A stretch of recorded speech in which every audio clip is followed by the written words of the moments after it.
வணக்கம் நண்பர்களே, மார்க்கெட்டிங் பற்றிய எங்கள் 4 வீடியோ தொடர்களில் இது இரண்டாவது. இந்த வீடியோவில் உங்கள் தயாரிப்பின் விலை நிர்ணயம் பற்றி பேசுவோம். இது முதல் முறையாக சந்தையில் நுழைவதற்கு முக்கியமானது. மசாலா தூள் உற்பத்தியாளர்கள் தங்கள் தயாரிப்புகளின் விலையை எவ்வாறு நிர்ணயித்துள்ளனர் என்பதை பார்ப்போம். விலைகளில் பரந்த மாறுபாட்டை நீங்கள் கவனித்தீர்களா? சில வீரர்கள் ஏன் பிரீமியம் விலையை கட்டலாம், மற்றவர்கள் மிகவும் குறைவாக வசூலிக்கிறார்கள். இந்த வீடியோவின் முடிவில் இந்த வீரர்கள் ஏன் வித்தியாசமாக விலை நிர்ணயிக்கிறார்கள் என்பதையும் உங்கள் தயாரிப்புக்கு எப்படி விலை நிர்ணயிக்க வேண்டும் என்பதையும் நீங்கள் புரிந்து கொள்வீர்கள். பொதுவாக பயன்படுத்தப்படும் முதல் 2 விலை உத்திகள் காஸ்ட் பிளஸ் விலை நிர்ணயம் மற்றும் மதிப்பு அடிப்படையிலான விலை நிர்ணயம் ஆகும். முதலாவதாக காஸ்ட் பிளஸ் பிரைசிங். லாப வரம்பை உறுதி செய்வதற்காக பொருட்களின் விலையில் ஒரு மார்க்கப்பை சேர்ப்பது இதில் அடங்கும். விலையில் போட்டியிடும் போது இந்த முறையை பயன்படுத்தவும். விலை உணர்திறன் கொண்ட வெகுஜன சந்தைக்கு விற்க இது சிறந்தது. அங்கு விலை மிக முக்கியமான காரணியாகும். அதே நேரத்தில் சுவை, தரம், நிறம் மற்றும் பேக்கேஜிங் போன்ற பிற காரணிகளை உங்கள் போட்டியாளரைப் போலவே வைத்திருக்கிறது.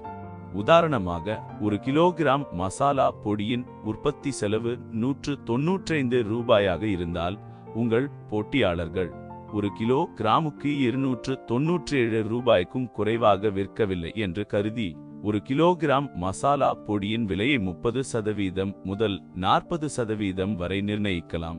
இரண்டாவதாக மதிப்பு அடிப்படையிலான விலை நிர்ணயம். இந்த உத்தி பொருளின் விலையை விட வாடிக்கையாளருக்கு உணரப்பட்ட மதிப்பின் அடிப்படையில் விலைகளை அமைக்கிறது. சுவை, தரம், நிறம் மற்றும் பேக்கேஜிங் போன்ற விலையை தவிர வேறு காரணிகளில் போட்டியிடும்போது இந்த முறையை பயன்படுத்தவும். விலையை விட தரம் மற்றும் பேக்கேஜிங் மிகவும் முக்கியமான நடுத்தர முதல் உயர் வருமான சந்தைகளுக்கு இது சிறந்தது. எடுத்துக்காட்டாக, 1 கிலோகிராம் மசாலா பொடியின் உற்பத்தி செலவு 195 ரூபாயாக இருந்தாலும் சிறந்த சுவை, தரம் அல்லது பிரீமியம் பேக்கேஜிங் போன்ற சிறந்த தரத்திற்கு பிரீமியம் வசூலிக்க உங்கள் விலையை 1 கிலோகிராம் 300 ரூபாய் முதல் 350 ரூபாய் வரை நிர்ணயிக்கலாம்.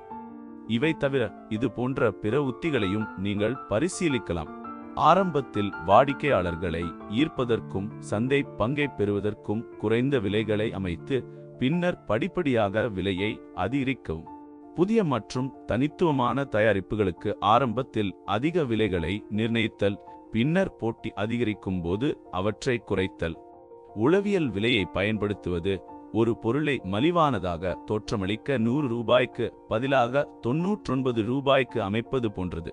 பல தயாரிப்புகளை தொகுத்தல் மற்றும் ஒவ்வொரு தயாரிப்பும் தனித்தனியாக வாங்கப்பட்டதை விட குறைந்த விலையில் தொகுப்பை வழங்குதல். பிரீமியம் தரம் அல்லது தனித்துவத்தை குறிக்க போட்டியாளர்களை விட அதிக விலைகளை அமைத்தல். சந்தை தேவை, போட்டி மற்றும் பிற வெளிப்புற காரணிகளின் அடிப்படையில் விலைகளை தொடர்ந்து சரிசெய்வது. அடுத்து, உங்கள் முதல் முன்மாதிரியை தயார் செய்து உங்கள் தயாரிப்புக்கு அவர்கள் எவ்வளவு பணம் செலுத்த விரும்புகிறார்கள் என்று உங்கள் வாடிக்கையாளர்களிடம் கேளுங்கள். All the best. மேலும் வீடியோக்களுக்கு வியாபார பயிற்சியாளர் சேனலுக்கு குழு சேரவும்.